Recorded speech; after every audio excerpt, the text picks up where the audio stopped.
बोलो जयकारा बोल मेरे श्री गुरु महाराज की जय।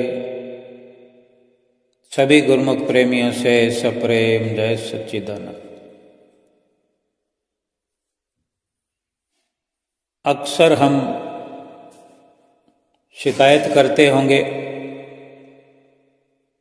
कभी वक्त से, कभी जमाने से, अनेक प्रकार से हम भूल चूक करते होंगे,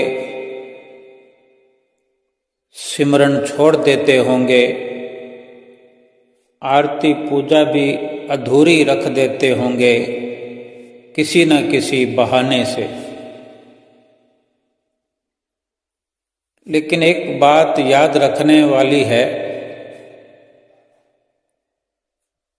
एक बात को अभी समझ लेना है कि एक दिन ऐसा आएगा हमारे जीवन में, वो घड़ी भी आएगी जब हमें शिकायत वक्त और जमाने से नहीं, अपने आप से होगी। क्या कि सतगुरु मिले, सत्संग मिला, सेवा भी मिली, सुमरन का अवसर भी मिला, सब कुछ मिला, और हम रात और दिन करके इस संसार में उलझे रहे, इस दुनिया में उलझे रहे और भक्ति से बेखबर रहे। क्या संसार में इतनी लवलीनता हमारे लिए ठीक है? जितना हम संसार में मसरूफ हैं, जितना गलतान हैं, लगे हुए हैं, क्या ये वाजिब है? क्या इतना भी समय नहीं हमारे पास कि हम स्वयं अपना खुद का अपना उद्धार कर सकें? शरीर का उद्धार करने में लगे हुए, जमाने भर का, संसार भर का उद्धार करने में लगे हुए, लेकिन अपने आप की खबर भी नहीं है, अपने आप का होश भी नहीं, अपने आप की होश भुला दी है। बस बाहर ही चक्कर पे चक्कर लगा रहे हैं, कभी इधर जा रहे हैं, कभी उधर जा रहे हैं, कभी इसके लिए सोच रहे हैं, कभी उसके लिए सोच रहे हैं, कभी उससे बात कर रहे हैं, कभी उससे बात कर रहे हैं, लेकिन खुद से बात करने का समय भी नहीं है। खुद से बात करने का समय हो तो कैसे, खुद की खबर जो नहीं है, हम खुद कहाँ रहते हैं?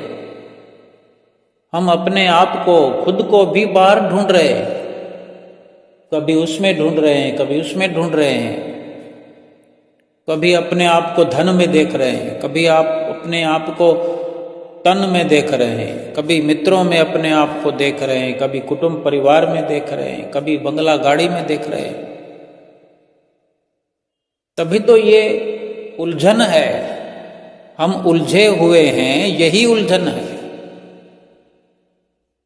और ये सारी उलझनें सुलझ सकती है, सारी उलझनें सुलझ जाएगी।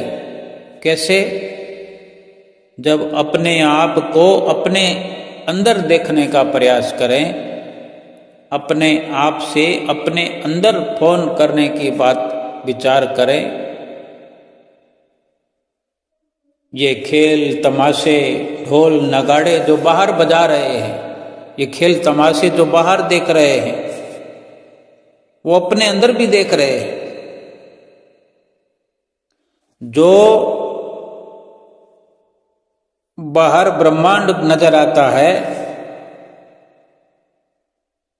वही अपने ही शरीर के अंदर भी भरा हुआ है,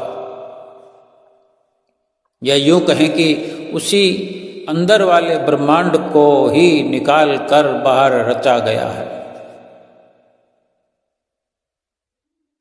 या ये कहें, इस प्रकार से समझें कि बाहर जो रचना हम देखते हैं, इसी रचना को अपने अंदर भी देखा जा सकता है। इसी के माध्यम से अपने अंदर इन नज़ारों का लाभ उठाया जा सकता है। जो खुशियां बाहर ढूंढते हैं, उसको अपने अंदर अनुभव किया जा सकता है। जो ब्रह्मंडे सोई पिंडे। महापुरुष फरमाते हैं, तेरे अंदर खेल अपार झाती मार जरा, तेरे अंदर खेल अपार झाती मार जरा, जो ब्रह्मंडे सोई पिंडे, जो ब्रह्मंडे सोई पिंडे, कर दे निसंत पुकार झाती मार जरा। पिंड ब्रह्मंड दा भेद खुले जब, पिंड ब्रह्मंड दा भेद खुले जब, वस्तु मिले तत्सार झाती मार जरा, तेरे अंदर खेल अपार झाती मार जरा।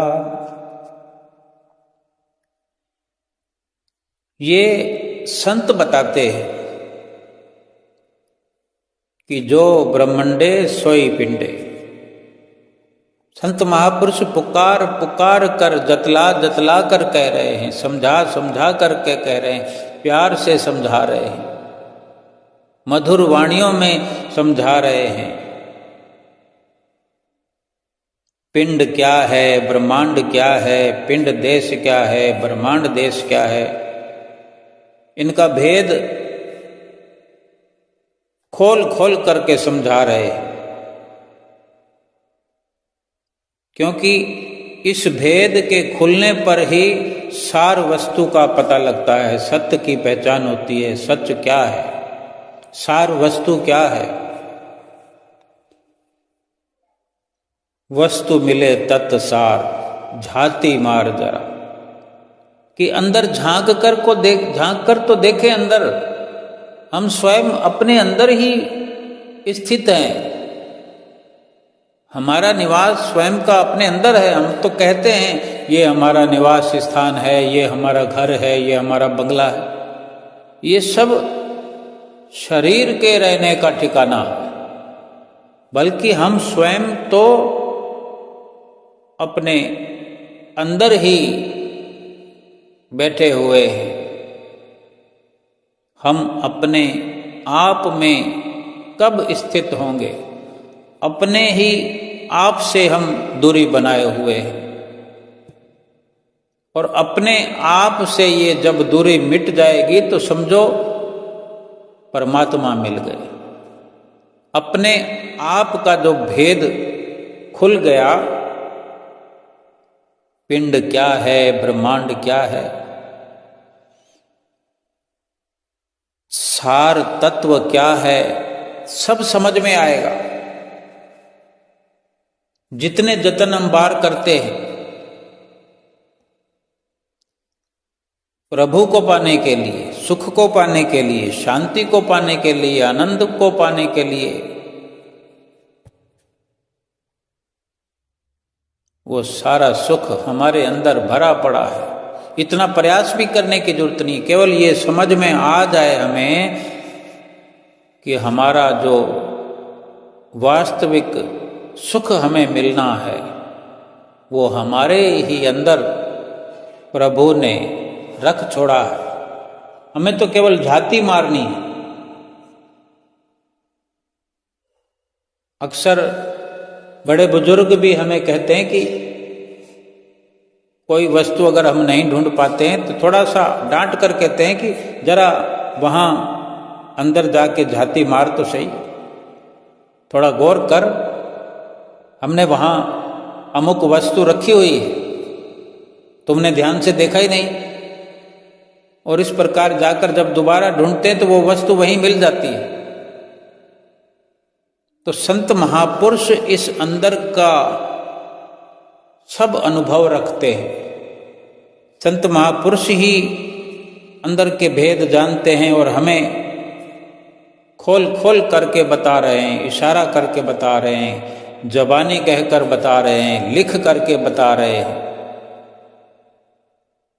कि कैसे हमारे ही अंदर दीपक जल रहा है। ऐसी ज्योत जल रही अंदर, अपार अपार उजाला, अपार प्रकाश है। फरमाते हैं, बिन दीपक बाजो घत ब्राती, बिन दीपक बाजो घृत बाती, ज्योति जगे अपार झाती मार जरा, ज्योति जगे अपार झाती मार जरा, तेरे अंदर खेल अपार झाती मार जरा। अनहद धुन होवे निस्बासुर, अनहद धुन होवे निस्बासुर, घंटियां दी टंकार जाती मार जरा, घंटियां दी टंकार जाती मार जरा।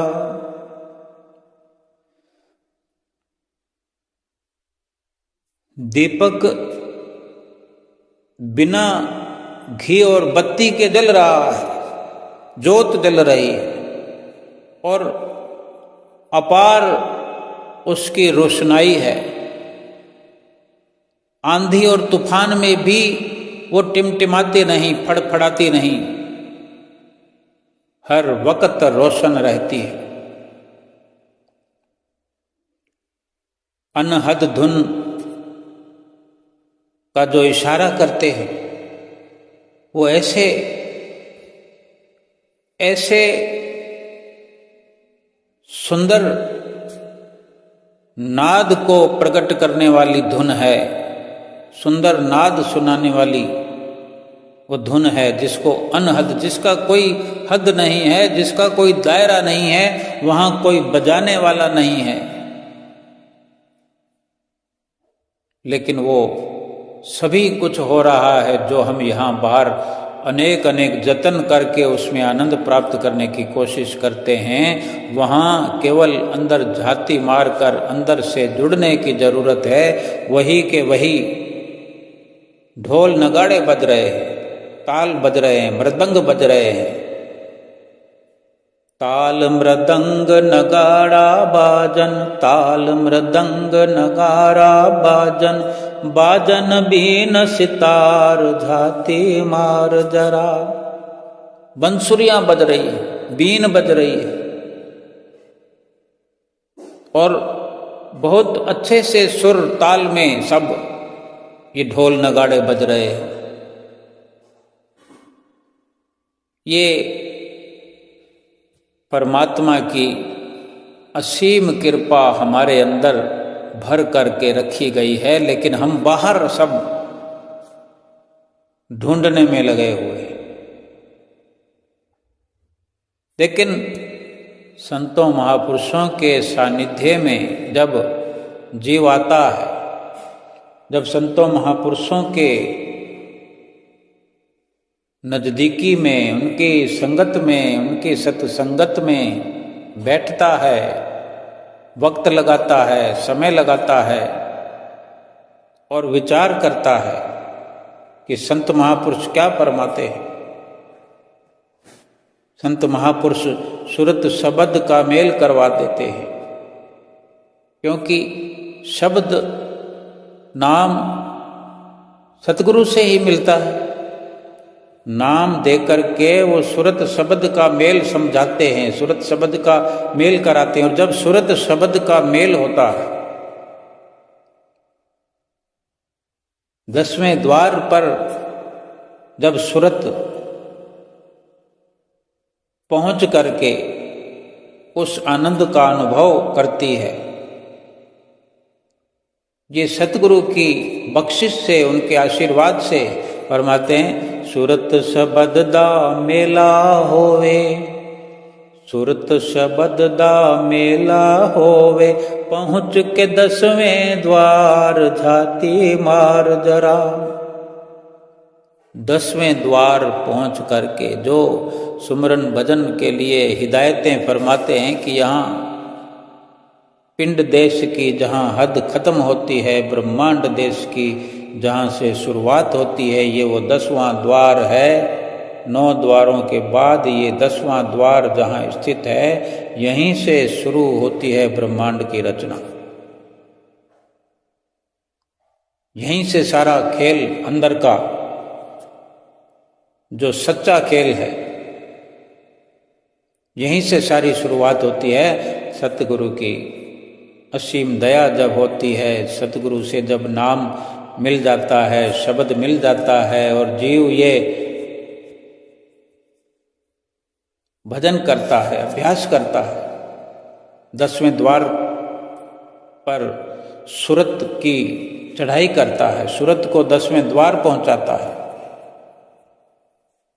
10वें द्वार पहुंचकर ही अपने अंदर झाती मारने का, अपने अंदर झांकने का अवसर मिल पाता है हमें। तब रूबरू होते हैं अपने आप से, अपनी आत्मा से साक्षात करने का अवसर तभी मिलता है। इंसान 9 दरवाजों में ही उलझा है, 10वें द्वार की खबर ही नहीं है। और सारा खेल तो 10वें द्वार से शुरू होता है। 10वें द्वार से दाखिल होकर जब ऊपर की ओर रुख होता है, इस रूह का रूहानी सफर शुरू होता है। शुरू होते ही अंदर वो नजारों भरा खेल शुरू हो जाता है। संतों महापुरुषों की वाणियाँ पुकार पुकार कर कहती है। संतों महापुरुषों की वाणियाँ, सत्संग आमने सामने बैठकर भी हम सुनते हैं। उनके मुखवाणियों से वर्णन किए हुए ग्रंथ भरे पड़े हैं, हम सुन करके अनुभव करते हैं। और फिर वो भी घड़ी आ जाती है, वो दिन भी आ जाता है जब उनके बताए हुए अनुभवों को हम स्वयं अपने अनुभव में लाने का प्रयास करते हैं। यानी उनके बताए अनुसार उनकी युक्तियाँ, उनकी बताई हुई विधियाँ जब इस्तेमाल में लाते हैं, वो तरीके, वो इशारे समझते हुए जब अपनी सुरती को, अपनी सुरत और शब्द का मेल करते हुए श्वास श्वास जब हम ऊपर की ओर रुख करते हैं, तो फिर पूरे सतगुरु की महिमा का गुणानुवाद गाते नहीं थकते हम कि मेरे सतगुरु कितने दयालु हैं। लेकिन जब तक कोई इंसान उस जगह पर पहुंचे ही नहीं, उस द्वार तक पहुंचे ही नहीं, उस रास्ते पर पहुंचे ही नहीं, तो किस प्रकार से वहां का लाभ प्राप्त कर सकता है। किसी घर में प्रवेश करना हो, किसी घर वाले से काम हो, किसी अफसर से काम हो, तो उस द्वार पर पहुंचना पड़ेगा, फिर द्वार को खटखटाना पड़ेगा, वहाँ कुछ इंतजार करना पड़ेगा, कुछ मेहनत करना पड़ेगा। हो सकता है थोड़ा अवसर, थोड़ा वक्त लग जाए, लेकिन पता सही है, ठिकाना सही है, कोठी नंबर सही है, तो अवश्य ही गेट खुलेगा, दरवाजा खुलेगा, भीतर जाने का मार्ग खुलेगा। और जिस लाभ के लिए हमने सब प्रयास किया होता है, फिर वो लाभ भी हमें मिल जाता है। अब 10वें द्वार का जो लाभ है वो तो 10वें द्वार पर पहुंचने से ही प्राप्त होगा।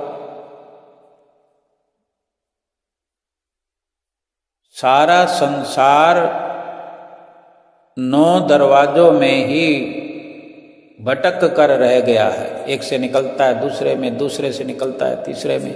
9 दरवाजों के अंदर ही अंदर माया का गुब्बार है, माया का अंधेरा है।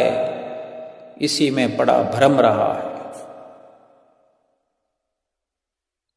10वें द्वार में आत्मा की खुशहाली का सब सामान रखा हुआ है, प्रभु से मिलन का सब समाधान रखा हुआ है। लेकिन अफसोस ये महापुरुष करते हैं, फरमाते हैं, नवा दरा विच सब जग भुलिया, नौ दरा विच सब जग भुलिया, बिन गुरु अंध गुबार जाति मार दरा, बिन गुरु अंध गुबार जाति मार जरा। फरमाते हैं कि सारा संसार जो है इन 9 दरवाजों में ही भटक कर रह गया है, भूल कर रह गया है। 10वें द्वार की इसको याद भी नहीं है। और इन 9 दरवाजों के अंदर भयानक अंध गुबार है। वो इसलिए कि उन्हें सतगुरु की शरण नहीं मिली। और भेद तो सतगुरु ही बताने वाले हैं। जहां का भेद जो जानता है वही तो बताएगा। अब सांसारिक स्तर पर हम सोच विचार करें, किसी पते ठिकाने पर पहुंचना है तो उस पते ठिकाने को कोई जानने वाला है, जब तक उस तक नहीं पहुंचेंगे तब तक तो फिर दूसरे लोगों से किसी से पूछते हों। हम जिससे पूछें वो अगर उस रास्ते का ठिकाने का अनुभव नहीं रखता होगा तो कैसे बताएगा। कई बार देखते हैं, हम पूछते हैं, जब बताने वाला कहता भाई मैं तो आप यहाँ पर नया नया आया हूँ, किसी और से पूछ लो। या फिर किसी को पता नहीं होता, फिर भी वो सोचते हैं कि अगर मैं नहीं बताऊंगा तो ये क्या सोचेगा। वो उल्टा सीधा बता देते हैं, तुक्का लगा देते हैं। और ऐसे पता बताने वाले के कहने लग करके वो खोज करने वाला जो खोजी है, जिस पते पर जाना चाहता है, वो और भी उलझ जाता है। तो ये जो 9 दरवाजे हैं, आँख, कान, मुंह, नाक, मल द्वार, नाभि द्वार, ये सब माया के द्वार हैं। और सब यहाँ पर भटकाव ही भटकाव है, अंधेरा ही अंधेरा है। अंधेरे में कोई सफर चाहे कि मैं कर लूं, उससे तो अच्छा है कि सफर ना करे कोई। सड़क पर अगर अंधेरा हो जाए, बत्ती गुल हो जाए, ठीक से दिखाई ना दे, तो बेहतर यही होता है कि वाहन चलाने वाला कहीं साइड में अपना वाहन खड़ा करके टिमटिमाती हुई लाइट चालू करके आराम से खड़ा हो जाए, बैठ जाए। कोई दुर्घटना नहीं होगी, थोड़ा देर से पहुंच जाएंगे। सड़कों पर भी लिखा होता है, दुर्घटना से देर भली। भाव कहने का है कि अंधेरे के अंदर सफर नहीं होगा। अगर होता भी है तो कितना डर बना रहता है, अंदेशा, किसी खतरे का अंदेशा बना रहता है।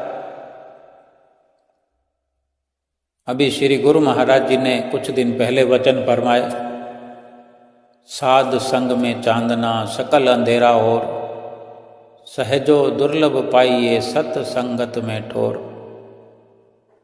श्री प्रयाग धाम से जब श्री गुरु महाराज जी 15 दिसंबर को शुभ संक्रांति का अवसर मना करके वहाँ से प्रस्थान कर रहे थे, तभी छोटे दर्शन हाल में दर्शन खुले और श्री गुरु महाराज जी ने बहुत सुंदर वचन फरमाए, साध संग में चांदना सकल अंधेरा और, कि केवल संतों महापुरुषों के चरणों में, संतों महापुरुषों के वचनों में, उनकी संगत में, उनके सत्संग में ही प्रकाश है। बाकी सारा संसार अंधेरे का गुबार है। और कोई भी नहीं चाहता कि मैं अंधेरे में रहूं, लेकिन फिर भी अंधेरे में ही रह रहे, सारे संसार का जिक्र कर दिया। बस केवल वही जो सतगुरु की शरण में आ गए हैं, सतगुरु के वचनों की रोशनी में आ गए, उन्हें तो अंधेरा कैसे व्याप सकता है।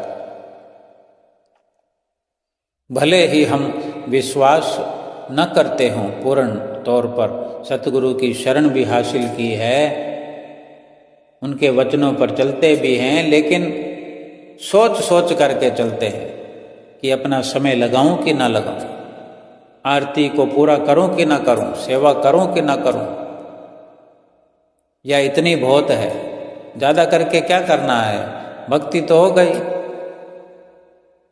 आरती शुरू कर दी, आरती हो रही है, हम अपना दूसरे कमरे में काम करते रहें, आरती की थाली जला दी, जोत जला दी गुरु महाराज जी के आगे, आरती हो रही है, मोबाइल चला दिया, हम अपने काम में लगे हुए, समय नहीं है, शॉर्टकट में काम कर रहे हैं, यानी तो इसका क्या लाभ हम समझते हैं कि हम अपने तन को, मन को, अपनी सुरती को किसी और कामों में लगा रखा है, फिर आरती किसकी हो रही है, हम तो कुछ और करने में लगे हुए हैं और कहते हैं कि हमने आरती कर दी। यानी चाहते हैं, चाखा चाहे प्रेम रस, राखा चाहे मान, एक म्यान में दो खड़ग, देखा सुना न कान। ना तो हमने देखा कि एक म्यान में दो तलवारें, और ना ही हमने किसी से सुना। आपने किसी से सुना हो कि एक म्यान में दो तलवारें कहीं रखी हुई थी, या देखा? तो जिसको प्रभु नाम के प्रेम रस का पान करना है, अमृत पीना है, अमृत रस चखना है, और फिर वो ये मान रखता है, मैं ये हूँ, मैं वो हूँ, मेरे संसार में ये बनी रहे, वो बनी रहे, फिर ये दो उल्फतें, दो प्यार एक दिल में नहीं रह सकते। संसार की भी हसरत हो, संसार की तमन्ना हो, और प्रभु की भी चाहना हो,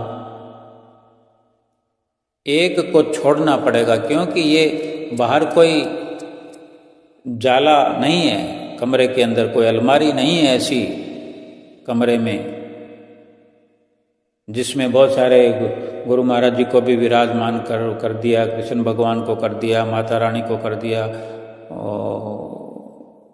और भी चाहे जितने मर्जी देवी देवताओं को विराजमान कर दिया। फिर हमारा प्यार किससे है? ये तो निर्णय कुछ न कुछ हुआ ही होगा। अगर हम ना भी कहें, ना कह सकें कि हमारा कहाँ पर लगाव है, जुड़ाव है, वहां पर तो अनेकों को रख दिया, लेकिन ये दिल जो है इसमें एक ही रहता है। ये दिल है एक एहुजी, इसमें उल्फतें दो दो समा सकती नहीं। दिल में तो, क्योंकि वो दिल जो है कोई, उसका कोई आकार नहीं है, वो कोई इतने बाई इतने का कमरा नहीं है जो हम छोटी छोटी तस्वीरें या छोटी छोटी मूर्तियां बनाकर अनेक वहां पर भर दें। दिल का मतलब यही है कि एक का प्यार बसेगा। अब हम एक वाली जगह पर अगर दो घुसेड़ेंगे तो फिर ये तो नामुमकिन है, जब उसका कोई आकार भी नहीं है और प्रभु का भी कोई आकार नहीं है, कोई हद नहीं है। दिल अगर सूक्ष्म है तो भगवान भी सूक्ष्म है। दिल को हमने निराकार कर लिया तो भगवान भी तो निराकार है। अब चाहे जिसको मर्जी बिठा लो, वही निराकार प्रभु सतगुरु के रूप में हमें मिले हैं। हमने उनकी शरण ली है, उनका सानिध्य लिया है, साकार रूप में उनको हमने अपने दिल में बसा लिया है। तो बताओ अब उसमें और जगह है नहीं कि वहाँ पे संसार का प्रेम बसा लिया जाए। संसार का मायने ये है कि इंसानों से प्रीत, वो भी हमारे अंदर लगाओ। धन से प्रीत, उसको भी लगाओ। गाड़ी बंगले से प्रीत, उसको भी लगाओ। आज मोबाइल से बड़ी प्रीत है हमें। हम सब जानते हैं कि हमारी प्रीत जो है मोबाइल से कितनी है। अब वो एक जरूरत की बात है, तो जरूरत तो हजारों वस्तुओं की होती है, इस्तेमाल करना मना नहीं है, लेकिन दिल के अंदर किसी भी वस्तु को बसाना हरगिज मना है। मना ना भी हो तो वहां जगह तो नहीं है, एक ही रहेगी। ये दिल खास कर उस प्रभु के लिए, सतगुरु के लिए है। प्रभु से भी पहले सतगुरु का वो स्थान है। ये भगवान ने अपने वचनों में अनेकों जगह फरमाया है। चाहे भगवान श्री कृष्ण आए अपने वक्त में, भगवान श्री राम आए, ये दिल मस्कन गुरु का है। गुरु ही इसका मालिक है। ख्याले गैर हुआ दाखिल तो दर्शन हो नहीं सकता। ये दिल सतगुरु का सिंहासन है। कोई और गैर ख्याल भी अंदर प्रवेश नहीं कर सकता। लेकिन हमने अगर कर दिया है, संसार के ख्यालों को अंदर भर दिया है, तो खबरदार, सतगुरु अंदर कदम भी नहीं रख सकते, रखना चाहेंगे भी नहीं। हमने अपने घर में किसी मेहमान को बुलाया है, बुलाना है, इनवाइट किया है, आने वाला है। जहाँ मेहमान को बिठाना है, वहाँ पर हमने बच्चों को खेलने के लिए छोड़ दिया है, उधम मचाने के लिए। बच्चे तो उधम मचाएंगे।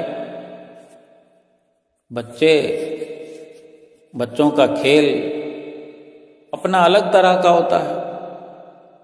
किसी मेहमान कक्ष में या कहीं कोई बड़े लोग कोई गुप्त वार्ता करते हैं या कोई काम की बात करते हैं, कोई काफी अहम मुद्दा होता है, तो बच्चों को दूर रखते हैं। केवल वही वहाँ होते हैं जिनको ज़रूरत का काम है, ज़रूरत की बात करनी है।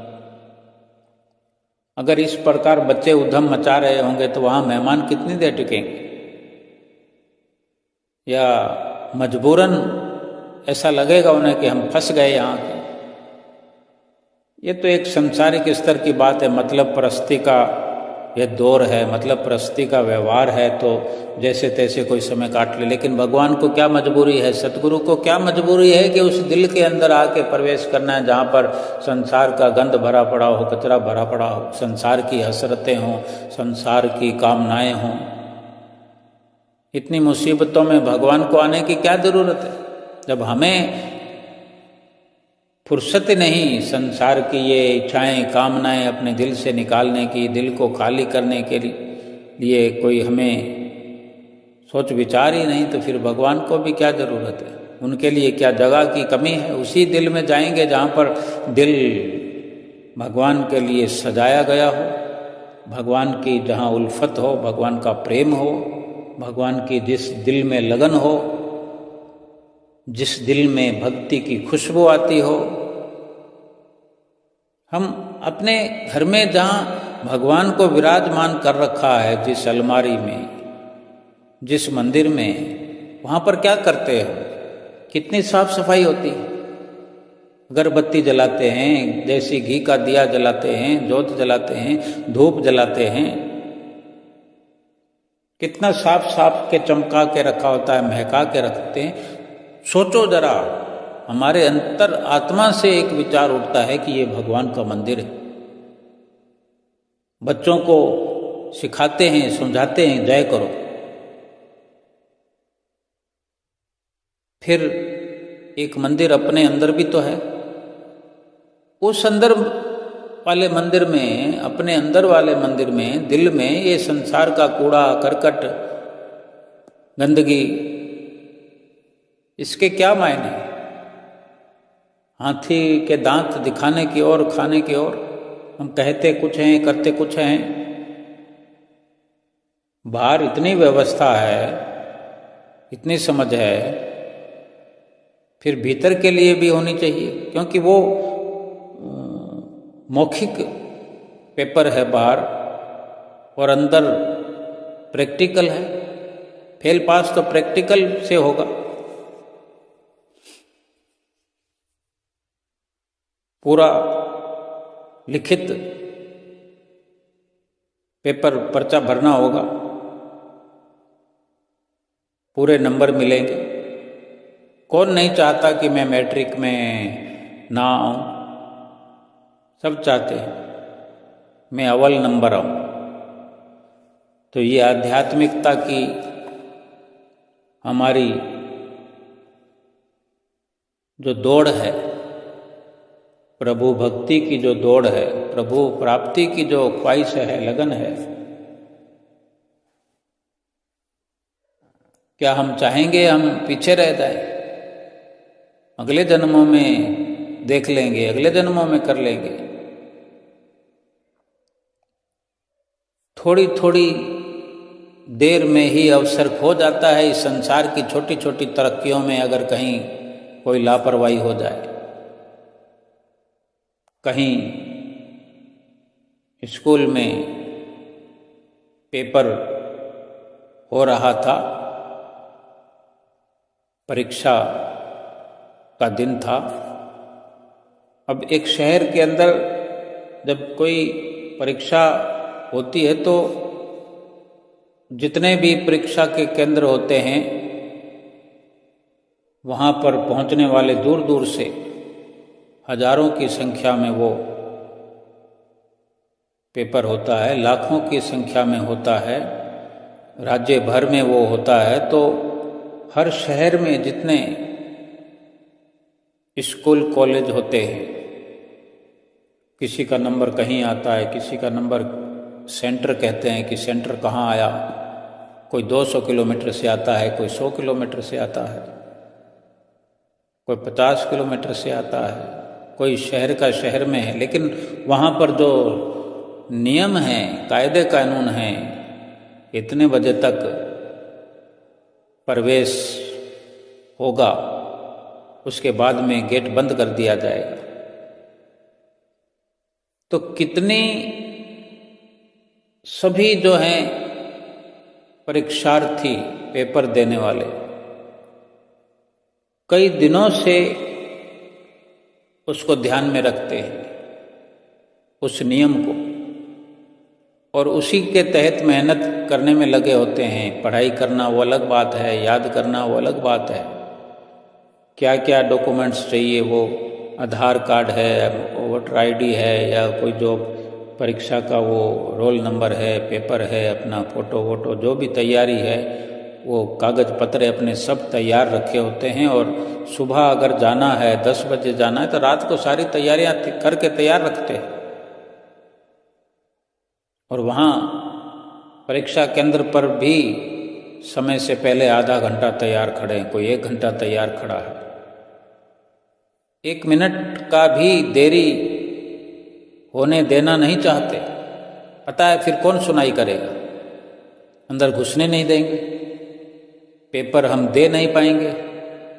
फेल पास की तो बात की बात है, लेकिन हर कोई पास होने के लिए जाता है, पास होने के लिए ही प्रयास करता है। ये सारी कवायद पास होने के लिए, अव्वल आने के लिए और फिर नौकरी लगकर हजारों लाखों कमाने के लिए, सुख, खुशी, आनंद, ये थोड़े समय के लिए, एक जीवन में ये सारा कुछ घटित हो जाता है।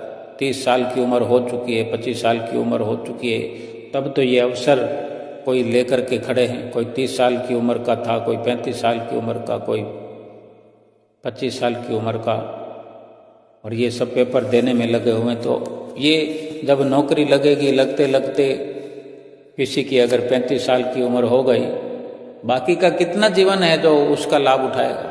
20 साल, 25 साल, 30 साल, इतने में तो 60 साल की उम्र हो जाएगी, रिटायर हो जाएगा। भाव कहने का है कि थोड़े समय के लिए 20, 30, 40, 50 साल तक का लाभ है, तो उसके लिए इतना जतन करते हैं, इतनी लगन लगा के रखते हैं, इतना मैनर्स, घंटे का ख्याल रखते हैं, आधे घंटे का ख्याल रखते हैं, घड़ी पर नजर रखते हैं, तारीख पर नजर रखते हैं। भजन भक्ति करने के लिए कोई भी नियम नहीं है। आरती पूजा हो रही है कि नहीं हो रही है, सुमरन हो रहा है कि नहीं हो रहा है, आधा हो गया तो ठीक है, अपने आप ही निर्णय कर लेते हैं कि बस हो गया। स्कूल कॉलेज में भी कोई ऐसा सोच लेगा कि 20 क्वेश्चन थे, 10 का आंसर दे दिया, हो जाएगा पास, 50-50 नंबर तो 50 नंबर तो आ ही जाएंगे। तो 50 नंबर वालों को क्या नौकरी की गुंजाइश होती है? जहाँ 90% मार्क्स वाले लाइन में खड़े होते हैं, तो वहाँ 50% वाले की क्या बिसात है? केवल अपने आप को पास करना है। आरती पूजा करनी है तो आरती पूजा की तरह आरती पूजा करें, सेवा को सेवा की तरह करें। विश्वास आधा अधूरा क्यों है? क्यों आधा अधूरा विश्वास है हमें? लाभ होगा कि नहीं होगा? दुनिया में ये तरक्की करने के लिए, ये लाभ उठाने के लिए पूरा विश्वास करते हैं। एक तरफ हमें पता होता है कि हमारी नौकरी नहीं लग रही, कि 5000 नौकरियां और 5 लाख लाइन में खड़े हुए हैं, तो हमारा कहाँ नंबर आएगा भाई? फिर भी अथक प्रयास करते हैं, बड़ी गहरी मेहनत करते हैं, और ये भजन भक्ति का जो अवसर मिला है, ये जीवन, इसमें पूरा विश्वास ही नहीं कर पाते हैं कि लाभ होगा कि नहीं होगा, करूं कि ना करूं, सुमरन करूं कि ना करूं, कल कर लेंगे, कल कर लेंगे, फिर कल कर लेंगे, और जीवन व्यतीत हो जाता है। जो विश्वास रखते हैं वो समझते हैं कि ये कोई एक जीवन का लाभ नहीं है, 84 लाख योनियों का इसमें विवरण है। 84 लाख योनियों का लाभ है इसमें। 84 लाख योनियों से बचने का, जन्म मरण से छूटने का ये उपाय है भजन सुमरन। विश्वास क्यों नहीं है? विश्वास करने की जरूरत है गुरुमुखो। ये जीवन पल पल करके जा रहा है, क्षण क्षण करके जा रहा है, क्षण भंगुर जीवन क्षण क्षण करके जा रहा है। जितना समय मिल गया, जितनी उम्र हमने काट ली, बहुत बहुत कृपा हुई मेरे प्रभु की। लेकिन हम समझें तो सही, जितना अवसर, ये जब श्वासों की कमी आ जाए कभी, तो कैसे एक श्वास के लिए तड़फ करके रह जाता है इंसान। एक श्वास मिल जाए, 2 श्वास मिल जाए, या प्रभु जितने श्वास हैं बड़े आराम से निकल जाएं। श्वास श्वास में इतना दुख होता है, श्वास तरीके से आता नहीं है। इस जीव को कितनी मशक्कत करनी पड़ जाती है एक एक श्वास को लेने में, छोड़ने में। आज हम बिना कोशिश के जिए जा रहे हैं। प्रभु की इस रियासत में, प्रभु की इस धराधाम पर हम खुशी और मौज को लिए जा रहे हैं, तो कम से कम ये विचार हमारा होना चाहिए कि हमने हर कार्य को ढंग से करना है, पूरा करना है। 9 दरवाजों से निकल करके 10वें द्वार पर जाकर के बैठक, अपनी सारी शुरुआत ही 10वें द्वार से करनी है। पहले 10वें द्वार पर पहुंचना है, उससे पहले इन 9 दरवाजों से पीछा छुड़ाना है। अपने आप को 9 दरवाजों में कहीं किसी दरवाजे में फंसा करके नहीं रखना। हमारा ठिकाना 10वें द्वार में है। हम कोई मायावी देश के नहीं हैं, हम सतगुरु देश के, हम सतगुरु के शिष्य हो चुके हैं, हम सतगुरु के सेवादार हैं, सतगुरु के सेवक हैं, अपने प्रीतम के प्रेमी हैं। हमारा स्थान यहाँ पर है, 10वें द्वार पर है। ये अंदर का भेद सतगुरु हमें बताने के लिए इस धराधाम पर आए हैं। इतना सा काम है कि वो बताना चाहते हैं कि हमारा असली ठिकाना 10वें द्वार पर है। 10वें द्वार पर पहुंचकर ही अंदर का भेद हमें प्राप्त हो सकता है, होगा। ये सतगुरु बताने के लिए इस धराधाम पर आते हैं। भला उन्हें क्या जरूरत है अपने निज धाम को छोड़कर, धुर धाम को छोड़कर, दयाल देश को छोड़ करके इस मृत्यु लोक में हमारे खातिर आते हैं। मनुष्य का रूप हमारे खातिर धर कर आते हैं। निराकार रूप, निराकार भगवान साकार रूप में, सतगुरु के रूप में केवल और केवल हमारे लिए आए, हमें सुखी बनाने के लिए। हम सुखी बनना चाहते ही नहीं हैं। अगर हम सुखी बनना चाहते हैं तो हम तो सुखी बने बनाए हैं। सुख बरसाने वाला सतगुरु स्वयं हमारे सामने सिंहासन पर विराजमान हो, हम उनकी छत्र छाया में बैठे हों, क्यों नहीं सुखी होना चाहते हैं? ऐसी दशा में भी, ऐसी स्थिति में भी 9 दरवाजों में घूमते रहेंगे, संसार में अपनी सुरती को उलझाते रहेंगे, मोह माया में अपनी नाक रगड़ते रहेंगे, सुखों से तो फिर वंचित रहेंगे। 84 लाख योनियों में सुखों से वंचित ही तो रहे। 84 लाख योनियों में दुखों के अलावा, अंधेरे की ठोकरों के अलावा और क्या था? ये प्रभु ने दया करके ये मनुष्य जीवन बख्शा। प्रभु को दया आई हमारी स्थिति पर। ये आत्मा हमारी पुकार करती रही परमात्मा से, प्रभु दया करो, एक अवसर दे दो। वही अवसर हमें प्रभु परमात्मा ने दे दिया है। हम पर दया हो गई है। अब हम अपने आप पर जब तक दया नहीं करेंगे तो प्रभु की दया यूं ही बेकार चली जाएगी। कितना दुख होगा प्रभु को। 84 लाख योनियों से निकाल कर इस नर योनि में हमें डाल दिया। नर से नारायण बनने वाली योनि में हमें डाल दिया कि जाओ भाई तुम नारायण के साथ मिल जाओ, परमात्मा के साथ मिल जाओ। लेकिन हम नहीं, हम तो अपनी गाड़ी को बैक ले जा रहे हैं। सतगुरु की शरण मिल गई है गुरुमुखो। अगर अंदर का भेद बताने वाले सतगुरु मिल गए हैं तो हमें अंदर झांती मारने में, अंदर झांक कर देखने में भी कोई परेशानी है भला? बहुत वक्त है हमारे पास। दासा भेद चाहे अंदर दा, दासा भेद चाहे अंदर दा, सतगुरु पूरा धार झाती मार जरा, तेरे अंदर खेल अपार झाती मार जरा। अंदर का भेद अगर चाहता है तो परिपूर्ण सतगुरु की शरण लेने की जरूरत है। हमें तो परिपूर्ण संत मिले हुए हैं, सतगुरु मिले हुए हैं, श्री परमहंस अवतार मिले हुए हैं।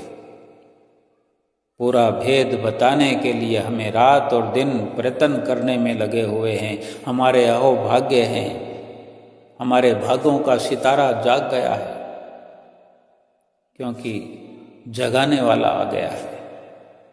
हम जाग करके एक एक श्वास को लेखे में लगाएं, सुमरन करें, भजन करें, अपनी सुरती को अपने अंतर्मुखी करके अंदर झाती मार के अपना लोक परलोक संवार कर आत्मा का कल्याण करें, सतगुरु की प्रसन्नता प्राप्त करें और 84 लाख योनियों से हमेशा हमेशा के लिए छुटकारा पा करके सच्चे सुख में सदा सदा के लिए समा जाएं। बोलो जयकारा बोल मेरे श्री गुरु महाराज की जय।